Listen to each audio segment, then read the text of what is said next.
আসসালামু আলাইকুম। আমাদের টমেটো ক্ষেতের টমেটো ভালোই ফলন হয়েছে এবার। একটা গাছে এতগুলো টমেটো ধরেছে। এগুলো বড় হলে সম্ভবত 20 থেকে 30 কেজি হবে। এই যে দেখাচ্ছি। প্রচুর ফলন এসেছে এবার টমেটোর। শীতের শেষে গাছ তো, তার জন্য একটু ছোট ছোট দেশি টমেটো।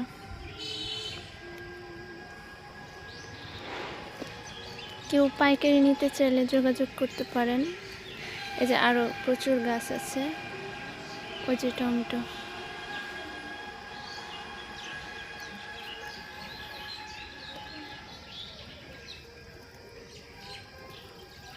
অসংখ্য টমেটো এই গাছে।